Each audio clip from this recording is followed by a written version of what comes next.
Welcome to Coffee and Keys, where we blend our expertise and personal experiences to unlock your awareness of the real estate industry. They're the best. Here they are. And now, here's your hosts, Darlene Kemp and Jacques. Jeez, Darlene, Yay. Welcome back. We're back. I know it's been this one in between podcasts has been longer, a little longer. because we both have been just really busy. Yeah, you know? which is a good thing. Yeah, It's good to be busy. It's good to be busy. good to be busy. But this is fun, so we got to make time for it. I think it's important. I think it's things that people are needing as far as knowledge and information, right? Yeah, well, we're getting some requests, which is good, Yeah, So that's kind of how we picked our topic for today, right? We had some people say, "Well, wait a minute, what should we not do?" Right? And so exactly. So yes, so the last podcast was about staging your house, which was, I mean, that was awesome. I mean, Jill did a great job. Yeah, that was fun. So we thought we would kind of spin off of that because, you stage your house. Some people I've walked into some of my clients' home and it's like walking into a magazine. Yeah. And then, there's people that I have a listing now where the seller is spent money to stage it. Yeah. So once you spend that money, there's things, it doesn't work. That's right. It doesn't work alone. There's things that have to be in place to bring it all together. Yeah. So we're going to do a different style. We're not going to do the questions this time, but we're going to kind of do a countdown, right? So from 5, 4, 3, 2, 1, what are the things you don't want a seller to do? Right. That is right. So let's jump in. So some of these can be very lengthy talking about them. and we always have a tendency to go, way over and beyond our conversations, right? That's right. So to keep it in time. So number 5, we're going to count down. So number 5, what would you say about what we don't want sellers to do? We do not want sellers to over personalize your house. And that's quite common. I mean, when I walk in, I was just in a listing appointment yesterday, and I walked in, and it's very personal. You and I have walked in homes, and, they have racy photos on the wall. We had one, you and I don't know if you remember, but we walked into a house, and there was kind of like a vulgar floor mat. Remember that? I do remember that one. We're going. And our eyes were huge. Somebody forgot to tell that seller to remove the mat. To remove that. And really, we just, we want, don't you just want the buyers to be able to relate to that house? Yes. So if it's over personalized or something like that, then it makes it hard for them to relate to that house. So I remember one of the things what Jill was saying was about taking down some of those personal items so that everybody could relate to that property. Yes. So. Yeah. You want to remove you from the house because you're selling the house. Mm-hmm. You want the buyers, the potential buyers that walk in that door, you want them to feel like they're at home. Like, they can imagine calling this home. Right. They can visualize their things in the property. So make it, a little more, more like a template or something where they can actually visualize their things in there. So not so personalized with your own things. Right? Yes. So that's number 5. And we just have to let it go. Meaning all of your stuff. Look, you're going to move anyway, get a box, wrap it up and box it up and put it in your garage and be ready to unpack it in your new house. Right. But so personal photos and things like that, and just kind of clear it out and make it comfortable enough for everybody to come in to be able to relate to that house as their own. So definitely. Okay. So number 4. So number 4 is don't clutter the house. We were talking about this. I know that when it's your house as the seller, you get used to things being in certain places. You and I were talking about, because I guess the most common thing is a treadmill or a bike or Yeah. something right there in the living room. Right. So all your habits say if you want to get up and exercise every morning, that needs to be placed right where you can see it all the time, and more chance of being able to get on it and use it. Right. And then, of course, then you walk into all the houses with the treadmill in the middle of the bedrooms. And they've got clothes hanging on them, and the third closet, right? I've had one of those closets. I've had one. Right. Yeah. And then, of course, isn't that where you were talking about this story the other day with the fish tanks or whatever, as far as. Oh my gosh. So yeah, I have a upcoming listing, and the seller interviewed different agents for this one. So I walk in, and he does something with fish tanks. Anyway, the house cleans them, sets them up, stuff like that. Yeah.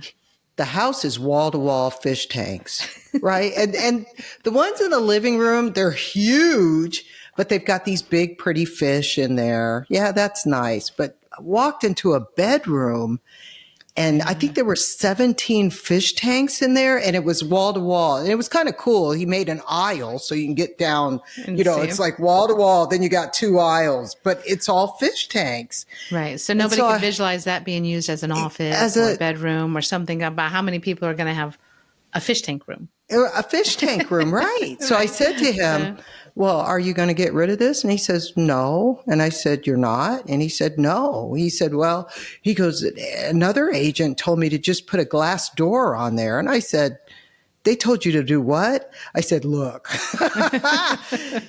you're selling a house, not a pet store.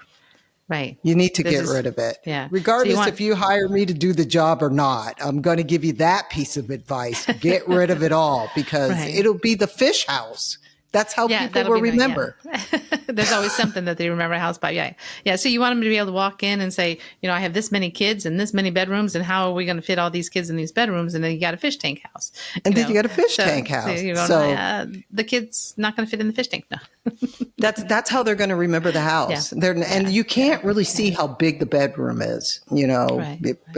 But anyway, how about the houses where you walk in and the kitchen counters are just full of all sorts of different appliances, and it makes it look like there's no room to cook, right? Yeah, they've got every appliance out there on the countertop, and it's just like cluttered with all the different things that they use for cooking on a regular basis. And it's, again, we live in houses to make it convenient for us, so that we, I know we were getting in a kick of meal planning and meal prepping. So I've got all my stuff out, my ways, that's like way food and, all the different containers that you need for all that. And, but if you're selling your house and somebody walks in, they're not going to be able to visualize themselves using all that countertop space for cooking or whatever. So, right. Yeah, just kind of. Well, then, I showed a house this weekend, and we walked into the kitchen, and they had like garage shelving in the kitchen.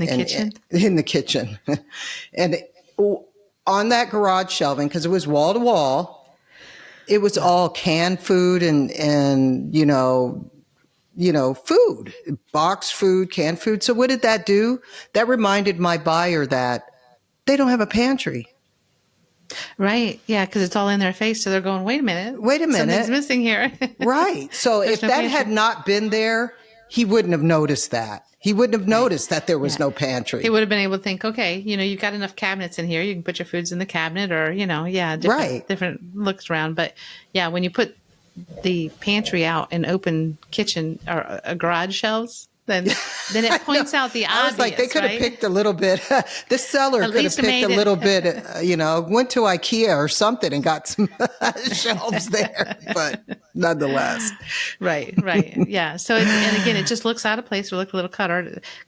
And we definitely understand sellers living in their home the way that they would live. But when you're putting your house on the market, you have to look at it from somebody else's point of view. Right. Exactly. So, yeah. And having all of those shelves in there made the kitchen look smaller anyway. Yeah. You know, the first thing that I look at when I walk into a room, because some of these people are very experienced in selling their homes, is, does it have a dresser in that room? If you walk into a bedroom and it's just got a bed in there, it's probably too small. You know, if you walk into a room and you've got wall-to-wall dressers and you can't walk to the bed, it's too small. But, you know, we're selling the house, not the things in it. You want to remove, you know, a lot of your clutter from that. Right. So that kind of is even more important when you're talking about the 5 than the 4. Yeah. So you want to depersonalize it so that people can feel comfortable in it, but then also declutter it so that people can feel comfortable in it. They can move around. They can see themselves, you know, working or in the kitchen or, setting their bedroom up, you know, in that bedroom and kind of visualizing that one. So that kind of moves us down to number 3. So here's a new one, folks. Number 3, this is new, and this is in most recent years that we're seeing a lot of, is don't stock the buyers with cameras. Don't stock the buyers with cameras. Yeah. And again, that's something 30 years ago you never would have thought of because people didn't have cameras in their house. But nowadays, almost everybody has, you know, a camera in there, at least a Ring doorbell, right? That's right. Mm-hmm. And I've had, you know, you're being stalked because I've opened up the lockbox, took the key out, and sometimes there's more than one key, and I'm trying to figure out which key. You know, welcome to our world. Trying to figure out which key goes into the front door. Yeah, which one is the shed key? So I'm sitting there going through several keys, and all of a sudden the Ring doorbell says that's the wrong key. So you know you're being stalked by the seller. Yeah. It just gives you an uncomfortable feeling, and again, the buyers don't feel comfortable if they know that, you know, hey, you're watching everything we do or say, or, you know, and the goal, right, is to get all the buyers to feel comfortable in the house and to be able to look around and imagine themselves, you know, living in the house and being comfortable in there. And if you feel like you're being stalked, yes, you're not going to feel as comfortable walking around and visualizing your things in the house, especially if you see cameras, you know, like you said, following you around. Yes, I've had that, you know, in the corner. Some of these sellers are very sophisticated, and they have sophisticated, equipment and technology. So I've had it where there's a camera in the corner there, and the camera's following you, motion camera, wherever you walk, it's following you. And you have to wonder, is that seller on the other side looking? Because I've had that as a listing agent. You know, I've had sellers call me and say, you tell them that my furniture is not ugly. You know, so they're listening. And I'm like, don't drive yourself crazy and listen to everything that buyer and that buyer's agent says in your house. Right. Don't look at the cameras. Right. And everybody has different taste and different things that they like or they don't like. And so, but as a buyer, you're walking in somebody's house, you know, you feel a little intimidated, and, you know, you're just going to look around and say, oh my gosh, they're stalking me, I'm leaving. And then they're really not even going to go upstairs. Like you said, if somebody's looking around and they all of a sudden see cameras everywhere, they may just like exit the building. Stage left. That's right. And you don't want that. You want them to stay at least 20 minutes. 20 minutes, you know, is a comfort level. And I don't know why that is the golden rule, but it is the golden rule, 20 plus minutes. Yeah. So the statistics show that if the longer the buyer is in a house, the more likely they are to make an offer on it. Yes. So the fact that they're staying in your house a long time is actually a good sign. So if they get intimidated, if they're not feeling comfortable, or if the house is just uncomfortable, then they're just gonna leave, right? Yes. You know, but I totally get a seller's point of view. I've got strangers walking in my house. I've got security cameras. I want to know who's coming in. You know, how do I combat that, right? But so if they're coming in with the agent, guess what? That agent has a license, right? You know, like I do, and I've had to remind sellers of that, because some sellers want you to be the only agent to show their home. Right. And I'm like, well, we can't do that. We would limit how many people would walk in. And my job is to get them through the door. That's Right. my Get as job. many through the door as possible That's and have them right. really connect with the property. Yeah.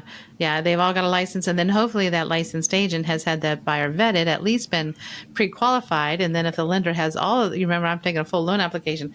I have all the information on the buyer, right? So, Right. So, hopefully that'll make So you feel a little bit who's more in there. comfortable. Right. And then the lockbox, we were talking about that, you know who walks in based on the new lockboxes. If you're, Yeah, again, so a every Super area is a Chem. little bit different, but yeah. So Yeah, so it's a Bluetooth box. So now we use our phones we put in a code. It opens up the box to get the key. As soon as that box opens, when you're pulling out the key, the listing agent should get an email. I have mine set up to receive an email, and it gives you all of the agent's information, the brokerage that they work for, the brokerage phone number, the agent's phone number, the agent's name, the agent's email address. Right. So you know who's walking in there. Right. And as soon as they close that, it'll give you another email saying they're done. We think they've left. Yeah. So you can say, this is how long they've been in the house. And that's right. Let's follow up and see if they like it. Yeah. And if they're in there, some of them, I've done it. We've walked in and we're like, my buyer's like, I don't want to see the house. So we shut the door. Shut the door and walk right back out. Yeah. So less than a minute. So then okay, well, there was something there that just didn't fit them. Yeah. And your agent, should want to follow up with that agent and find out why. What was it? Yeah. What Did was the camera in the corner scare them away? Right. So most of the time people don't want to feel like they're being stalked. It's going to It's an uncomfortable feeling. Yeah. Again, we understand a seller wanting to protect their home and definitely understand all of those. Mm-hmm. But at least, don't make it so obvious. Right, exactly. So I would say remove any interior cameras that you have. But if not, please don't sit there and listen and watch everything. Yeah. And stalk the buyers. Which brings us to number 2. Speaking of stalking buyers. This is a good one. And this happens quite a bit. It happens quite a bit. Yeah. So number 2 is don't oversell your house. Don't oversell your house. What do you mean by oversell your house? Most sellers are going, but wait a minute, I want them to buy the house, so I'm going to, tell them everything that there is about it. So here's a good story. I had a few years ago, I had a Secret Service agent as a client. And so he's, very reserved. He wants a quiet house, quiet neighborhood. So this house, he really loved this house. We couldn't get in there fast enough when it went on the market. I'm like, okay, I dropped everything. Let's go see it. And so the seller was there at the house. And we prefer sellers to leave, but they don't have to leave if they don't want to. Right. So the seller is there, and the seller's following us around, explaining every room and why the color's this, and I did that, and that was a little agitating to my client, but he got past that, right? So we're standing there, and the seller's like, "Do you have any questions?" And he's kind of just, he's kind of thinking through that question, and then the seller says, "This is such a great neighborhood. We're all very close. We don't even lock our doors. You just walk in each other's houses." And he was like, okay, what? That's that. Where one person thinks that that's a great thing, that it's a neighborhood, everybody gets together, but you've got a Secret Service agent going, wait a minute. I don't want people to know what I do. And I definitely don't want people just walking in my house. At my house. Yes, my doors are going to be locked. So they telling them so much about it. It was what they loved about their house, which is nice to hear. Right. But sometimes if that buyer isn't relating to that situation, they may find it not to be a good thing. And then the other thing, now there is such a rule in listing of disclosure. There are things that you have to disclose as an agent and a seller. Right. But the death of somebody in a house is not one of those. So I get that question all the time. Right. And if you have a seller there saying, well, my mother, lived here, but she passed away in the room, and some people will not buy a house if they think there's spirits in the house, they won't buy it. Yeah. So that's a tough one, but I get it that some sellers want to sell their house. They want to tell you everything. They want to tell you why they love their house. That's actually a question when I go to a listing. That's a question that I ask the seller. Yeah. What do you love about your house? So what do you love about it? Share that, in the listing, maybe with, and share, things that they love about it. Why did you buy this house? What made you fall in love with this house? What do you love about it? Sometimes it's not the house at all. Remember, it's emotions, right? It could be that, they walked in and just kind of, either loved the yard. There's a lot of people that buy the house for the yard, right? Yes, yes. So don't oversell your house if they're really interested in the backyard. and then you never know. You never know who that buyer is. Right. Or what's important to them. And I've walked into homes where sellers leave little love notes all around the house,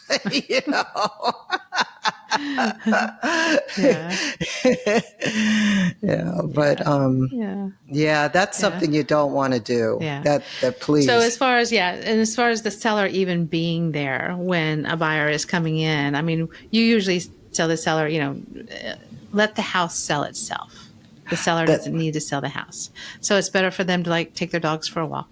Right. So that this buyer can just enjoy their house in the way that they would see themselves living there rather than just living in it the way the seller thinks that they should. Or, then you've got the seller there trying to tell them everything about it, but now that person can't get comfortable with that house. They can't, and when you're talking about somebody's primary home and the house that they're going to call home, they have to be able to connect with it. It's more like a relationship. It's all about the feeling. How does this house make me feel? Right.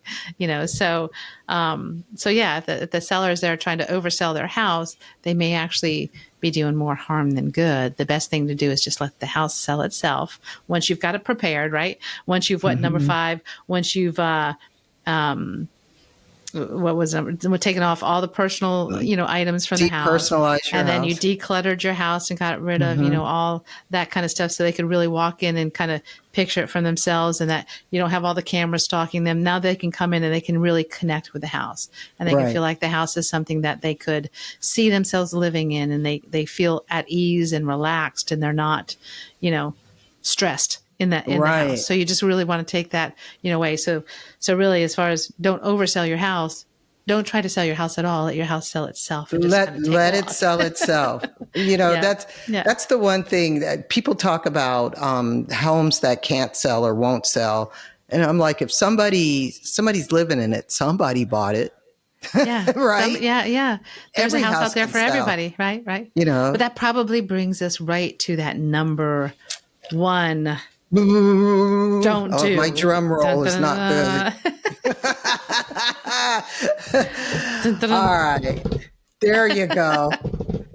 Number 1, do not overprice your home. I mean, we all, including the agents, want to please our seller. Doesn't the seller want to get the most for the house that they can? Yes, but there's strategy behind that. Right. Not overprice your house. Right. So what happens if a seller overprices his house? Oh, well, I've got a listing, and I don't know if the people out there know. We don't pick the price. We suggest a price.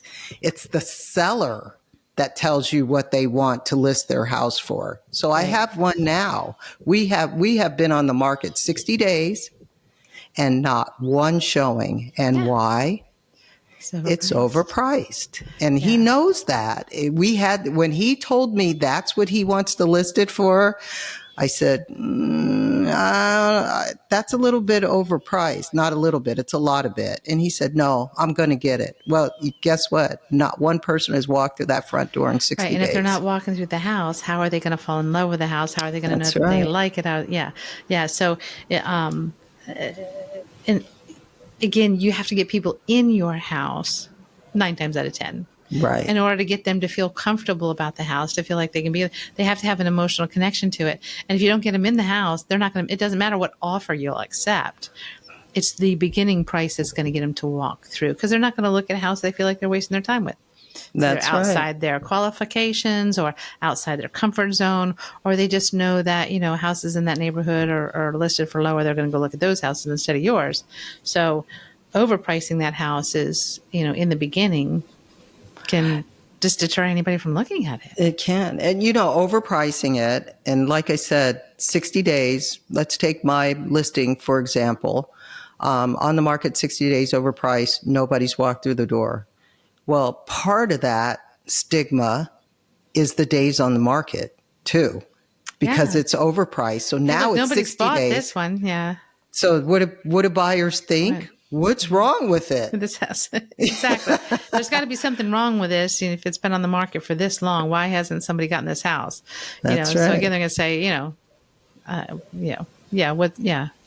So there's definitely, a point to, everybody wants the most that they can get off the sale of the home. So, right. The first time sometimes they say is, well, we'll just, list it high in hopes that we get it. But again, every market's a little bit different. We talk about, 30 some years ago when I got in the market, the average market time at that time was over 6 months. Sellers had to be really 30 years ago? Well, I wasn't around in real estate 30 years ago, but. Yeah. I mean, the average. What was that, a plane? Mm-hmm. Oh. My window's open. So when I first started in real estate over 30 years ago, the average market time was over 6 months, and sellers had to be very creative in order to get buyers in the house. Right. Again, you put the house on the market, and if you overpriced it, then obviously you weren't going to get anybody even looking at it. And then they had to do things like offer this and offer that in order to get people in the house. That's right. Market shifts and it changes. So, as a professional, like you were saying, the seller gets to decide what they ultimately want to put their house on the market for and for what terms or whatever. But right. if that seller's got to move, and for any particular reason, then, they want to get people in the house as quickly as they can. And not only that, markets can shift. Right? And we're in a shifting market now. Yeah. So we've been in a market where the normal market time is 7 days? 7 days, like 7 minutes. Yeah. So you put that sign in the ground and, you got 25 offers by the time you get to your computer, Right. Right. So that's, so it's different, but now it's shifting a little bit, right? It is. So now we're starting to say, well, wait a minute, my house has been on the market for 7 days now and nobody's looked at it. Right. So there's that fear or that panic that kind of gets in. But then again, the listing agent will say, hey, wait a minute, this one's been on the market for 30 days. There's got to be something wrong with that house if it hasn't sold. Yeah. Right? Well, so, I mean, I'm a true believer that sometimes a house will wait for the buyer. Oh, true. True. I do believe that. I was out with a buyer this weekend, and there's a beautiful house that I think he should put an offer in. And for the life of me, it's like, I don't understand why this house is here, but it's everything that he wanted in a home. And I said, I think this house waited for you. I really believe that. Yeah. Which is definitely a good way to look at it. But if you're the seller who wants to sell like fast, it's a little harder to do that. But it's another reason to really kind of take a look at all these don'ts and say, we really want to stage or list our house for as many people to be comfortable as possible. Right. So that once they get into the house, that, it could be that house for anybody. If it's too personalized for one person or another, then it may take you longer to find that one person for that one house. Right? Yes. Well, buyers are very opinionated. True. Which is why you don't want to listen to the cameras. You don't want to listen to the cameras because they will. I've laughed hard at some of the things that my buyers have said. Very opinionated. Yeah. But price is really important because that kind of sets the standard on comparisons too, right? It sure does. So when you're way above a comparison, it's hard to explain that because you're going to get that question. Say you do get an offer on an overpriced home, and I have done that too. You're going to get that question from the appraiser. Yeah. Well, how did you come up with this price? And that's a risk because you might think, and I warn my sellers that want to go really high, you know what? You may get an offer for it, right, but guess who's going to tell you if it's worth that? It's going to be the appraiser. Yeah, the appraiser is going to say if this borrower is relying on a loan and only has so much money, the lender is only going to lend them based on the lower of the sales price or appraised value, whichever's lower. So if the appraisal doesn't come in, then that buyer may not be able to qualify for the house anymore. They may not. And the buyer can walk away. And then you're starting all over again. And then you're starting all over. The market could be shifting a little bit like it's shifting now, and now it's going to take you a little longer to sell on the next one. So yeah. So it's important. There's a strategy behind pricing your house, and I would think if you're working with a real estate professional, you've had this talk as a seller. You've had this talk with your agent. But there's a strategy behind, getting the proper price on your house. Right.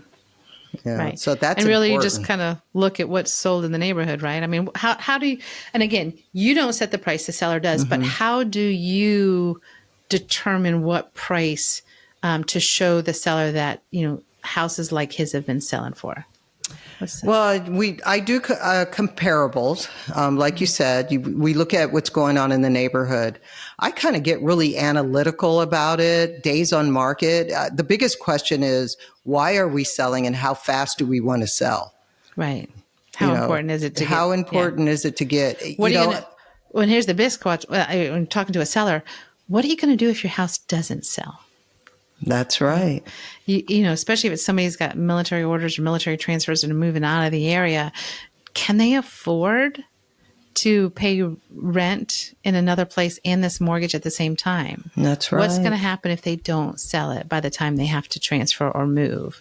Or let's say they want to build a new house, right? And they're trying to use the funds out of this one to help them build the other house. I mean, what if it doesn't sell? What if it takes longer to sell than what you need it to? So, sometimes price isn't the number one thing. The number one thing. It could we have a client now. We have a client now that I'm getting ready to list his house, and he's buying a house, but he has to get so much out of this house that I'm listing to be able to afford the house that he wants. So it's kind of working backwards. Right. We're going to be on the high end because I work the numbers backwards, and I'm looking at, I'm looking at his net, and I'm like, okay, so that means we would have to list the house at this price. And then I kind of go backwards and look at the comparables in the neighborhood. If we were to list it at this price, what's sold like yours for that price? And we're falling in on the high side. We're going to try it. But I was over there yesterday. You know what you got to do? You got to paint. You're going to have to do this. Right, That's right. You're going to have to do that. You're going to have to do this. So you go back to number 5, number 4, number 3, and number 2. So you want to make sure that you take all the personal stuff out there so that as many people as they can will relate to this house. Remove all the clutter, make them feel comfortable by not stalking them in the house. And definitely, we're saying that you're not going to oversell your house, but if you want the higher price, you have to also be inconvenienced with showings. You have to know that it's going to take a little bit longer to show to find that right buyer for it. So there's some things that you're, tolerance. Yeah. So it's, it's either you want the best price, you want it to be sold fast, you want to be inconvenienced the most. So what of those things are the most important to the seller? So if it's price, you definitely have to do all the other ones. You have to do all the other one. You want it to sell fast, right? They got to think about that. Is it just you don't want to have to worry about anything? You just want to, you just want to be able to walk away. Well, you might now be looking at investors to buy the house if you're not willing to declutter it, if you're not willing to fix it up a little bit, if you're not willing to make it presentable for all buyers who can kind of come in and picture it. Now you might be dealing with an investor, and what does an investor usually do? Oh, they're going to buy well, at it's the about, bottom I of was the going to market. say, It's all about price. Give me Yeah. more for a lot less. Yeah. So if you want to be if you don't want to be inconvenienced by the showings or any of that stuff, then you may be in the market where investors are going to come and lowball your price, right? Right. So it's kind of a juggle on really what is most important for that seller. Some sellers just, especially we've seen it in estate sales and things like that too, where it's like they don't want to deal with having to go through this house and, do all that. They just emotionally want it gone. Right. Exactly. And then you say, okay, fine. If that's what's most important for you, great. Now we really have to look at that price, because That's now right. what you want to see is you may be in an investor market, and investors don't buy emotionally like home buyers do. Oh, no, They it's buy a business. logically. It's a business. It's all about the numbers. That's so now right. you just may be walking away with a little less, but you're not as inconvenienced on it. So, there's always that what is most important to the seller when it comes to selling your house. And it's not always about price. It's not always about price. Right. But into a buyer too, it may not always, now they have to qualify, but it's not always about price, right? Right. It's what connects with them. What is most important to a house to them. And I learned that on early in my career too. Just to tell a quick story, I had a buyer and I was actually taking them out. And you know how most neighborhoods, they're kind of, the same houses, they just might be, kept a little bit different. Right. So it was a row of townhouses, and I showed him the exact same model. One of the houses you walked in and it looked like a model home. It had brand new carpet. It was like spotless. And the other house that I showed him, it was just, the carpet was not good. It wasn't in the best shape. And you know what? There wasn't that much of a difference in price. And they wrote on that other house. And I just had to ask. On the nicer home? No. Oh, they wrote on the one that wasn't so nice. Huh. So it shocked me. That's what I said. I said, okay, so I have to ask. These two houses were the same floor plan. This one looked like a model home. And you felt more comfortable on this one. Why? She's like, I've got dogs. I'm not going to put dogs in that brand new carpet. So in other words, they didn't want to be in a position where they felt like they were going to trash a house. They wanted, that was what they were used to. Right. And they didn't want to have to worry about everything so much, and they didn't feel comfortable in that house. Now, again, that doesn't happen very often, but just to kind of show you, it made me learn early in my career that it's not always, about a specific price or how. It's really about finding the right buyer for the right house. Right house. That buyer felt more comfortable in that house because what was most important to that buyer was her dogs. She wanted her dogs to feel at home. She wanted her dogs to be able to jump on the furniture and they made a good offer on the house that wasn't so good because of the fact that it wasn't as good as the other one. So, they ended up getting a better price, but she was perfectly fine with that because of what was important to her. Right. Right. And so you have to listen. Yeah. You have to listen to the buyer. And I was just saying to the listing that I have coming up, I was just saying to him yesterday, for some reason, buyers come in crops, meaning the personalities and the attitudes are all the same in this crop with this crop. Yeah. Yes. Yeah. They kind of match the transaction. Yeah. Yeah. It's kind of funny how that happens sometimes. But yeah, so if you want to sell your house and you want as many people as you want to be comfortable in your home, because especially when, again, we talked about investors, it's about the numbers. They take the emotions all the way out of it. But when you're buying a home that you're going to live in and call home, it's emotional. It really is emotional. And so you want to be able to have the buyers really feel your house emotionally and connect with it, and not just connect with you in the way that you live, but to be able to open it up to as many buyers that can connect with a house as possible. And that's what's really going to drive the price, right? And again, it's more important now, right? Because we are seeing a shift. See, before when the market was crazy, right? Anybody. Jeez. Yeah. You just put the house on the market, and then what would sell your house is, again, you had to list it right? Because then if you listed it right, you got into a bidding war, and then the emotions of the bidding war would take away above and guarantee above appraised value. Now, again, we're not seeing that as much now as we were. It's in a still, I think, a seller's range. market. Yeah, I still think it's a seller's market. And I still think things are selling quicker. It's just not as crazy and insane as that. But now when we're starting to see those shifts, these 5 don'ts are even more important for the sellers to look at and to do. Right. So it's really just understanding your market, understanding your buyer, understanding, and that's why we hire professionals like you.